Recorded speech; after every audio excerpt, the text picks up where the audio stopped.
Hello, and I'm delighted to welcome you to Focusing on Inclusion from an Early Age. And it's really very exciting to be here today with Carmen Powell, children's author and a professional educator. So welcome, Carmen. Lovely to see you. Hello. So let's start by just hearing a little bit about your background and how you came to write 3 wonderful children's books, including a new one in time for Christmas. Oh, thank you so much, Fiona, for inviting me to talk to you about my books. My background is in international schools. I've worked as an early years teacher. I've worked at ACS Cobham and also International School of London in Woking as a nursery leader. And beyond that, I've been an early years specialist working for a very big charitable organization called the Preschool Learning Alliance in the UK. And I've been writing books since then. Brilliant. So, and also we're going to welcome you to another webinar in the series later on. So wonderful. So now let's hear about these wonderful books and how books promote communication and language for young children. Yes. Can I just introduce you to my first book called Matthew and the Magic Goat? This was my very first book for children, which I love. And what promoted me to write this book was because I love forest school. I'm a forest school leader as well. And I love reading about forest school and how it impacts children's development. The book that I was reading at the time when I thought of the story was actually geared towards primary school children and the impact that it had on their development and their language and communication as an intervention program. And they were discussing how children were so imaginative, seeing different creatures in the woods. And I just went into my head and suddenly I started thinking about the children seeing a goat, an animal, and it talks to them. And I just scribbled this story very quickly with my pencil on a piece of paper, and I left it there. But before I put my pencil down, I did remember to think, the boy's going to be called Matthew, and he's going to have a prosthetic leg. And the reason I wanted to do that was because there are lots of children books about disability, but generally they are not adventure stories. I've had books like the child is in a wheelchair and the child can do this and the child can do that and the child can do this and the child can do that. And that doesn't really engage young children to read those books or look at those books because it does engage them. So I wanted it to be an adventure story and to show that actually children with disability can have adventures just like anybody else. And in fact, when I'm reading the story to children, often they don't notice the prosthetic leg until we come to this image here, because the story is very much like Alice in Wonderland. He drinks some milk and then he grows bigger and bigger. And it's only when we come to this picture that a lot of the time the children will point at it and say, oh, Matthew has a wooden leg or has a metal leg. And that is such a wonderful thing for them to comment on, because then I can actually discuss. We can have that discussion with the children about prosthetic legs. It's really good. And that's what I wanted. I wanted the children to be able to decode information from illustrations for us to be able to open up a discussion, to discuss disability and how it's okay for children with disabilities still have that wonderful adventures. And of course, when I visit a school, because one of the things I have been doing, and of course, COVID has put it on a hold for me, but I am hoping to rev up very soon and go back to schools, is I normally visit schools when I read the books with a prosthetic leg, which belonged to a child. He's now grown out of it.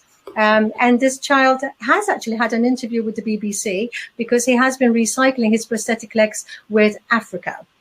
And the parents, the mum worked at ACS, it's such a small world, and she knew I had written this book and she sent it to me. She said, would you like one of the prosthetic legs from Ewan so you can visit schools with it?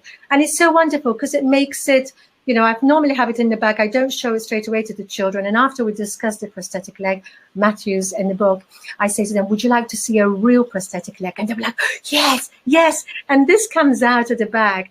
And I tell them to feel it, hold it, and tell me whether they think it's heavy or light. Of course, it's fiberglass, so it's very light. And we talk about, a lot of them want to know how he wears it. So talk about the stump going at the top and how light it is and how it's got a sock so he can put a shoe on it or a trainer on it to measure the other leg. So it looks as normal as possible. This was a design he had at the time, but he can choose whatever design he wants on his prosthetic leg.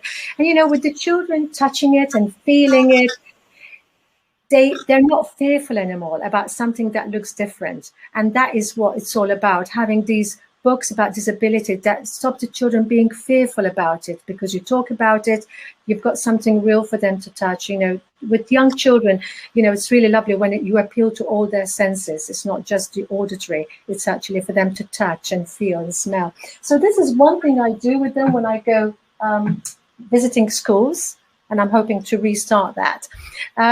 Yes, I chose a goat primarily because the first creature I came across when I was young myself was my grandparents' goats. My grandma had 2 goats in her backyard, and she used to take me down to milk them when I was with her, when I spent time with her. And it's the first time I had come up close to an animal. We didn't have dogs or cats at home, so the goat was the one that I was the closest to. And you know, a lot of children don't actually talk about goats as much, and goats also give us milk, which is very good for the digestive system. And in fact, when I'm reading the story, I often ask the children when Matthew is drinking some of the goat's milk because he's thirsty, and I do ask them what kind of milk they drink, and a lot of them tell me it's cow's milk, and I say, well, you know, there is also goat's milk. You can ask your mummies or daddies to try buy you some goat's milk so you can try it and see which one you like best, because that's also very good for your tummy. So that's really good for the children to know that goats also give us milk, and it's very healthy. With this particular book, because of course I was aware that, you know, Matthew is talking to an animal, which is, it does go into that category of stranger danger. I did put a kid there because from my experience having police officers coming to our school to talk to children about safety, I remember them telling us on numerous occasions that if children ever get lost, they should be encouraged to speak to an adult who's got a child, because they're more likely to help that lost child. And that's why I put a kid there. So that kid, which is the goat's baby, is actually there to help, to say that that is a friendly person, a friendly creature, really. But it's also interesting when I talk to the children about what animal they think it is, when I first ask them to read the illustration on the cover. Sometimes they do get the goat because of the horns, but they never get, hardly ever do they get the correct name for the baby goat, which is a kid. They always say lamb, which is what they're most familiar. So it's absolutely lovely to build that vocabulary with children and to expose them to more information. I mean, with the illustration, because it's got a kid, I obviously set it in spring, because most animals have their little ones in spring. So we've got spring flowers on the ground for children to also identify with the season of spring, which I think is lovely, because they can actually relate to some of the daffodils and daisies that come up in at that time of the year, which is absolutely wonderful. So I really enjoyed visiting schools and reading this book to children. I've had some wonderful feedback, and I'm very proud of a book that's an adventure story that really is very inclusive, and it deals with disability in a very engaging way for the children. Of course, I might say, it also engages with the parents and makes them feel connected, and you've got the relationship, haven't you, between the two? Oh, definitely. As with any other book, when you're selecting storybooks to read with children, one of the wonderful privileges you have is to have that shared experience with the children, to have that time to read with them. And as with any book, I always say to parents and other educators that learning goes beyond the words of the story. So when you're reading to children and you're decoding illustrations together, you're having that communication, that shared experience. And like Neil Mercer, one of the people I studied in my master's, is very big about thinking together. And the thinking together is the idea of having that secure and safe space where you can talk to children and discuss anything, and anything goes. Anything the children might discuss, or any views they might have, they are free to say so without feeling that they're going to be judged by it, because we're all learning and we're all discussing. And that's the kind of environment you want when you're reading stories with children, because they are building information and they're learning about morality and they're learning about what's right and wrong. And it is good for them to actually learn through characters. A lot of the time when you have behavior issues in nurseries and settings, I do tend to bring out my books about behavior, because they relate to characters a lot more than when you're telling them that they're doing something that's not right. Like, for example, can I switch you to a book about, for instance, the selfish crocodile? It's one of my favorite ones to read when we have behavior issues at schools. It's always good to talk to the children about the word selfish. A lot of them don't know what it means. And it's really nice to talk about it. It means that they're not sharing. The selfish crocodile is not sharing. And one of the nice things about this book, Fiona, is also the illustrations here are absolutely wonderful. When you open it, the first image is of this very angry crocodile, and the children are immediately, glued to this image. And so it's actually really lovely to read stories that would tailor to behavior issues. Sometimes there is another one, and this happens quite a bit as well in settings, and I've had quite a few managers contact me about children biting. There are some children in early years who bite, and it can be quite awkward, the situation. But one of the things you can do with children is actually read stories as well with the biting.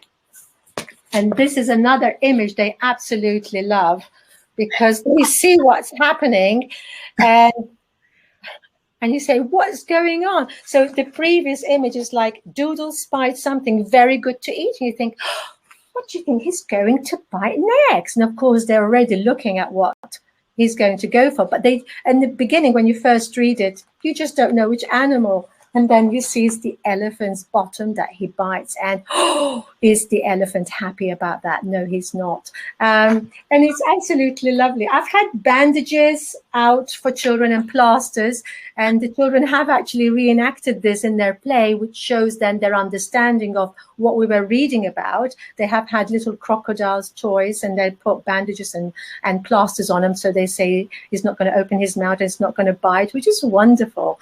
So these are wonderful stories for behavior issues generally. And, if I might say so, very useful for not only parents but grandparents and new parents be welcoming a new baby into a family, and all those sorts of things, that jealousy and things can arise. Exactly. And sometimes because they're so little, it's hard for them, because they're trying to make sense of the changes that are happening in their lives. So, and with that in mind, sometimes they can't make the right call on what to do, and they're frustrated. They may not have the proper language and the thinking yet, the sophisticated thinking that as adults we have, to be able to express their emotions of how they're feeling, that they're feeling possibly confused, possibly a little bit left out. So choosing the right books often can bring out those anxieties or those uncertainties in children, and it opens up that forum for them to be able to talk whilst they're relating to the characters, and you can also iron out possibly issues. And even if the situation happens, I'm not saying that, for instance, children in my classroom never did anything unkind. They did. There was kicking sometimes when they're restless trying to go out, and helping others get ready. So, and or someone pulling something of someone, and you just recall some stories and say, oh, do you remember the story of the selfish crocodile, how he wasn't sharing? What happened? The animals didn't like him. Do you remember? And then all of a sudden there's the sharing happening. You don't need to say, oh, you need to share. It's not nice not to share. If you then remind them of the story that they were so engaged in, they realize they do not want to be like that crocodile. And all you need to do is, oh, do you remember the selfish crocodile story when he didn't want to share? None of the animals wanted to be his friend. They share. Yes. And talking about anxieties, but also very topically at the moment, climate change and the sustainability, there's a lot of talk about it, and conferences going on, and schools are very engaged with it. But also it can cause anxiety for very young children. And so I think your next book probably is a very good one to introduce some of these climate change and issues. Yes, Fiona, she's so right. Again, this was inspired by an incident that happened when I was with the children working at ISL in Woking. I love doing forest school inspired lessons with the little ones, and we were so lucky to have this lovely little wooded area that I would take the children to, and it wasn't very far, but for the little ones with their little legs, it was quite far. You know, when we look back at our nursery, it looked quite small for them. And while we were there, one of the children spotted something in the field, something orange. And he pointed to it from the woods and says, "Look, Miss Carmen, what's that?" And they loved looking at the big field because we loved watching the birds landing and pecking at the worms and things like that. And it was so lovely. And there's so much learning from that and the different birds that were landing there. Once we had a swan that landed there. You can imagine, it was so lucky. It was really lovely. And I knew it was a supermarket bag, but I didn't want to tell them that. You have that confidently ignorant attitude with children, so you get them to engage with it. I knew it was a supermarket bag. When I said I think it's a supermarket bag, I said, "Oh, that's so interesting. Shall we go and investigate?" So we did go as a group to investigate this orange thing that was in the middle of the field, and it was an orange bag. Of course, I didn't want the children to touch it because I didn't know where it was or where it's coming from or what was in it. So we did not touch it. And we discussed it. And I said, "Oh, now how do you think it got here? This bag." And they were talking about it flying with the wind. So we're talking about, and they can really show a lot of knowledge, children. It's amazing when you speak to them in a particular way. "So what do you think happens to the birds if they come close to the bag?" And you're talking about, they get stuck, the wings get stuck, the beak gets stuck, they're going. And it was so absolutely wonderful. The children were giving me the answers. I didn't tell them what damage plastic can do to other creatures. They were giving me the answers. This was back before we had all these plastic issues becoming really bad in this world. And we went back and we were doing our kind of end of the day song, and we were kind of recapping on what was happening. And like you say, the children's anxiety was shown during that time, just before we parted, about the bag that we saw and how we should tell the headmaster about it. And I said, what a good idea. The headmaster should know, so he can send Mr. Dean to go and get the plastic bag safely from the field so the birds don't get injured. And, at that time I said to my assistant, let's get some Post-it notes and give them some crayons, because I think these children have a message to write to Dr. Jim, who was our headmaster at the time. And they were all mark making because they couldn't write, bless them. We're talking 2 to 3.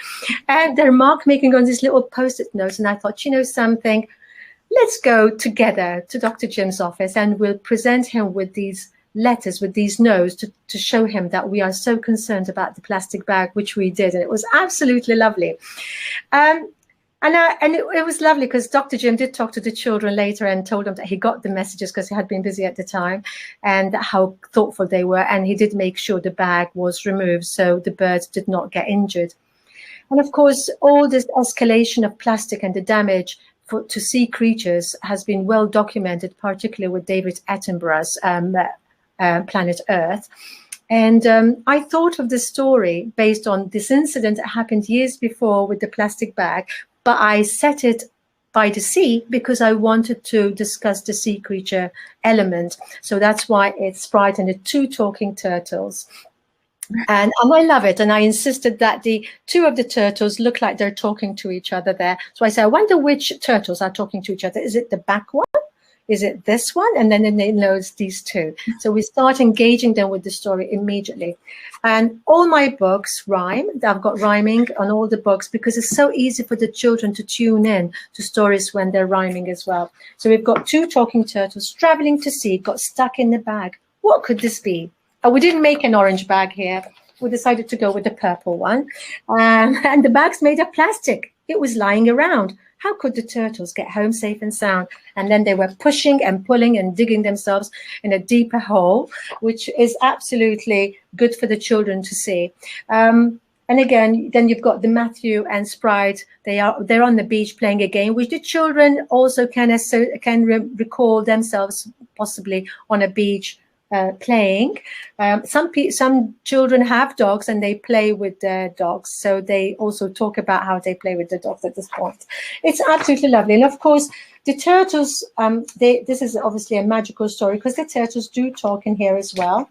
And it says, it was moving. It started to talk. We're two talking turtles who live in the sea. We're going to Turtle Rock as soon as can be. And I added Turtle Rock in this because Turtle Rock is actually a real place. It's a turtle spa in Borneo in Malaysia. So although we can read these books to 2-year-olds, we don't have to talk to them too much about Turtle Rock, but with older children, you can delve more with them and talk to them about where could Turtle Rock possibly be. I wonder what it is.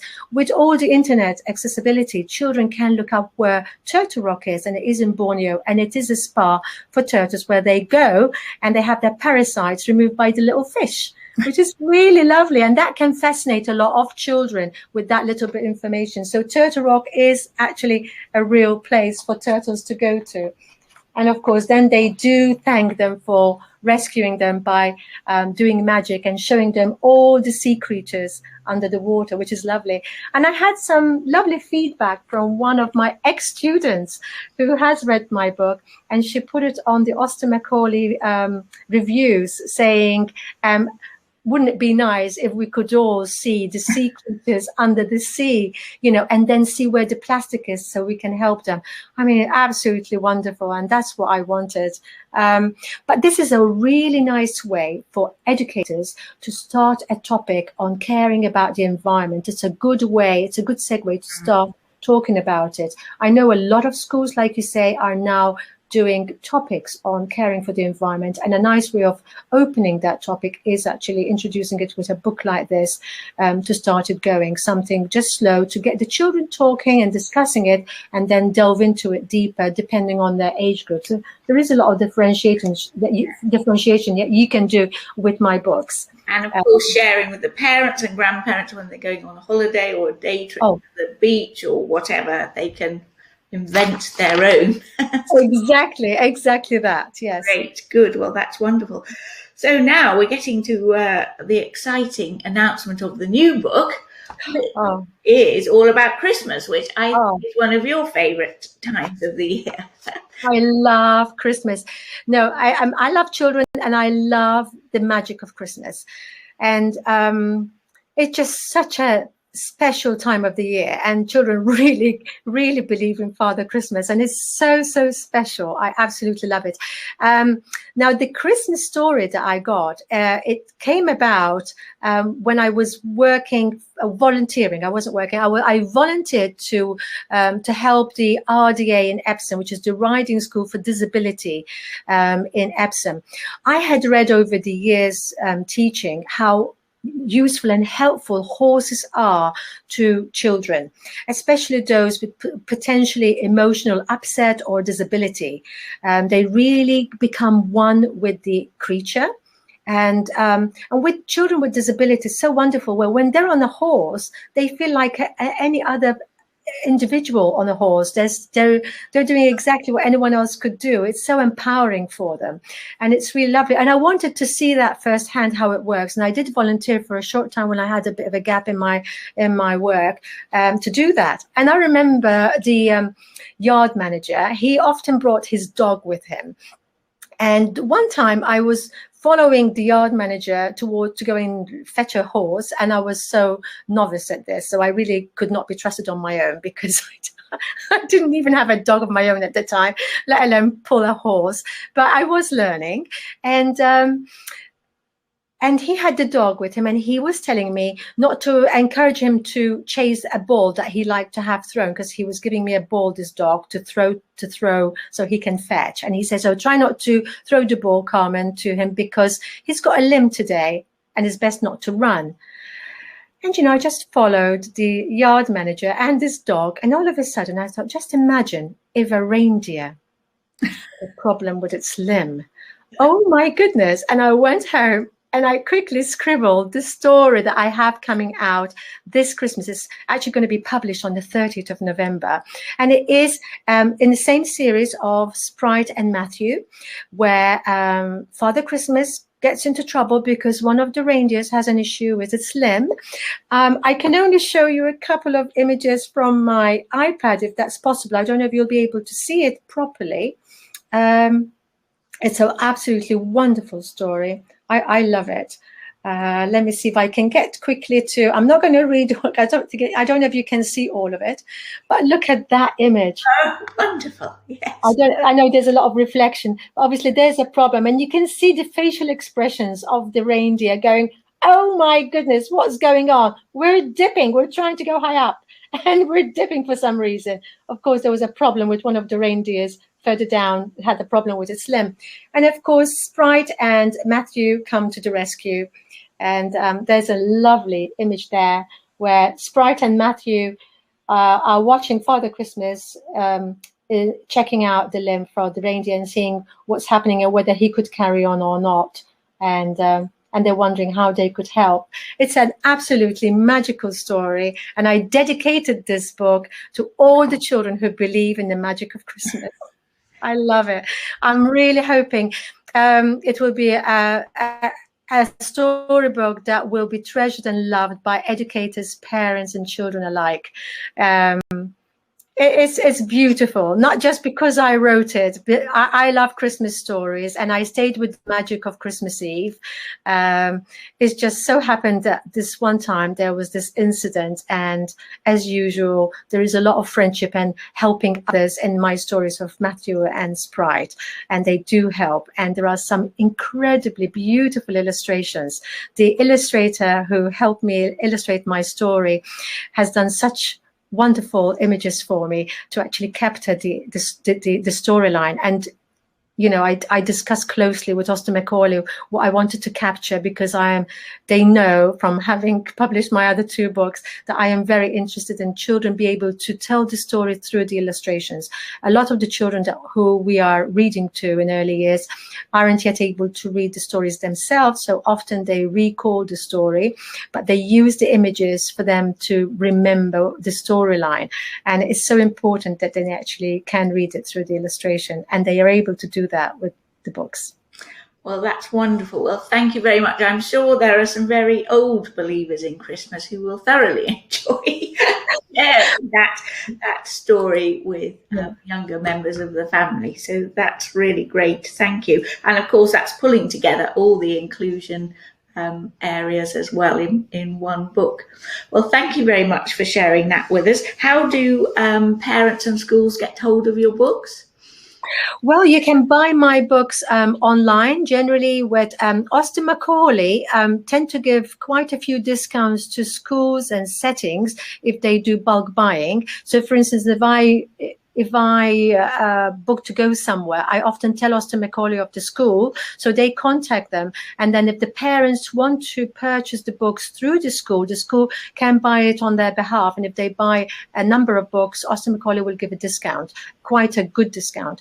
But otherwise, another place for individual parents to buy my books would be through Amazon. Often people have Amazon Prime these days, so they get free delivery. Sometimes they do have those little discounts, not as much as what Austin Macaulay would offer schools, but there are discounts nonetheless. And it's a very quick way of purchasing the book. And I do hope that soon people will be able to pre-order my Christmas books, because it is going to be out on the 30th of November. And I'm really hoping people will line up to get this in time for Christmas, to enjoy reading the story with the children. So they can keep their fingers crossed that this time they will get their presents in there under the tree with no problems at all. Well, that's wonderful. Well, thank you for sharing all these. I've just had a wonderful idea. It would be great if you could come here and share some of your stories with some local children here in Kent and some of the schools communities. That would be wonderful. Oh, most definitely. I love reading stories to children, and children are my inspiration generally. I absolutely love. I get such a buzz, and children they are so good at actually decoding illustrations. The Hungry Caterpillar book, which I have read numerous times to so many children. I had one child who had English as an additional language, and yet I read it that year so many times because it was one of their favorites. And then one time, this little child, he was Dutch, and he said to me, there's a section where it says, he became fat, a big fat caterpillar. It's no longer a tiny little caterpillar, it's a big fat caterpillar. And then the next page, as you turn it around, it says, and then he built a small house called a cocoon. And he said, it can't be a small house. He's a big fat caterpillar. It's not a small house. And I said, I'm going to write to Eric Carl. He was alive then. And I will tell him actually that there's a little mistake because now he's fat. He couldn't possibly have a little house, isn't it? And that was a good point he made. But it just goes to show how the more you read the same stories, the more children will be able to decode the illustration in more depth and be able to be more critical, analytical, and their language comes through so much more. Absolutely wonderful. I've been in awe in so many children and the things they've said to me, and corrections of some illustrations and books. Yes. Unbelievable. Yes. So I'm sure there'll be lots of happy readers. Thank you so much for joining us today. And of course, we are going to look forward to you joining us in a panel discussion about early years later on in the autumn. Yes, I'm looking forward to that. Thank you for inviting me. Very much. Goodbye. Goodbye, Fiona. So that was an exhilarating conversation with Carmen Powell, a wonderful children's author, and of course her expertise in early years really shone through. So there are some details of Carmen, and please do get hold of her books. Thank you. I am Fiona Murchie of Relocate Global and Relocate Magazine, and there are plenty of resources on our website, relocatemagazine.com, Relocate Global, and in our quarterly digital magazine and newsletters. And of course, a full range of education topics are covered on the website and in our schools fair, which is coming up shortly for the autumn. Thank you very much for attending. Some of the future webinars we can look forward to include the one Carmen is participating on. Focus on inclusion from an early age is what she spoke about today, but outstanding early years education for international families will be discussed as well in another separate webinar. We're also going to look at virtual school for international students. We have a session on admissions done well, success for everyone, and then choosing the right curriculum and the future of international schools will bring together some representatives from important schools with coverage of the various curriculums from IB to British and American systems and others as well. We will revisit third culture kids, and of course there's our transition care webinar as well. Thank you very much for joining us today, and we look forward to welcoming you to the next webinar.